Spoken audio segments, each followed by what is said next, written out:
Inilas ng kasaysayan ang determinasyon at kadalisayan ng puso ng isang babae na sa simula pa lamang ay pinaglang, minaliit at kinwestiyon ang kakayahan. At ang masakit, naging malaking usapin ang pagiging leader sapagkat siya ay isang babae lang. Pinagpipitalan ng lukuhan ng kanan. Mga kaibigan, subalit ngayong hapon ay katunggali ko sa panisahan. Mga kawani, mga panauhin, mga binibini at Ginoo, magandang araw po. Ang kagalang-galang korason ko, Juan Aquino, ay pumanaw na noong unang araw ng Agosto, 2009.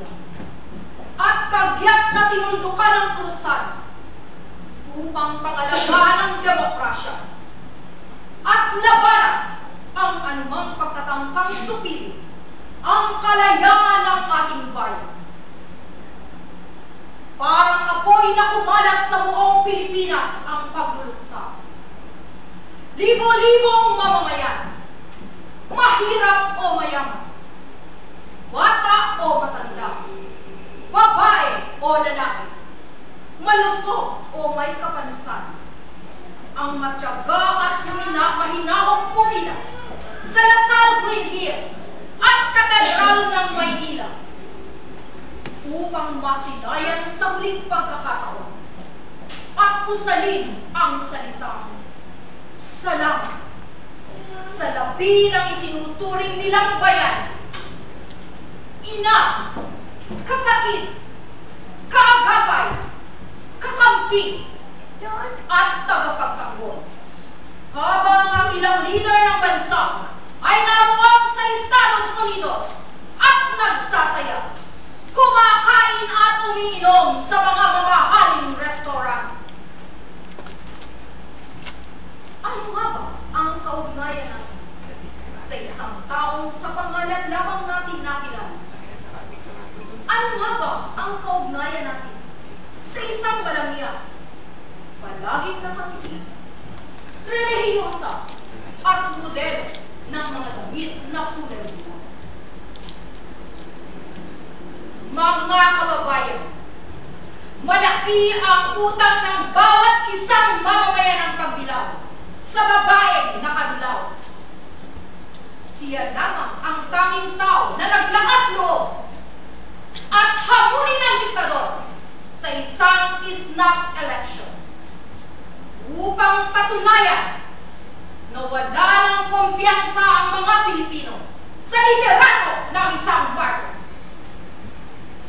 Dahil dito ay sumilang ang EDSA Revolution at nabago ang ating kasaysayan. Naging malaya ang pamamahayag. Pinalaya ang mga ibinilanggong walang dahilan.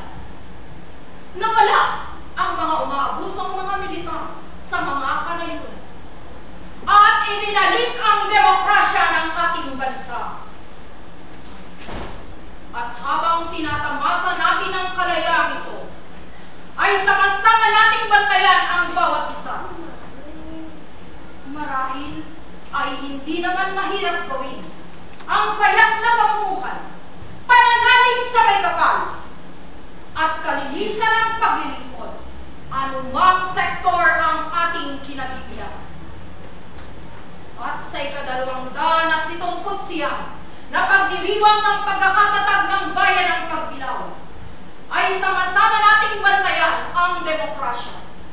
At aktibo tayong makilaho sa mga gawain tungo sa kaunlaran. Huwag nating asahan at hintayin kung ano ang mayaambag ng bayan ng Pagbilao sa atin. Bagkus ay lagi nating isipin kung ano ang mayaambag natin sa kaunlaran ng ating bayan.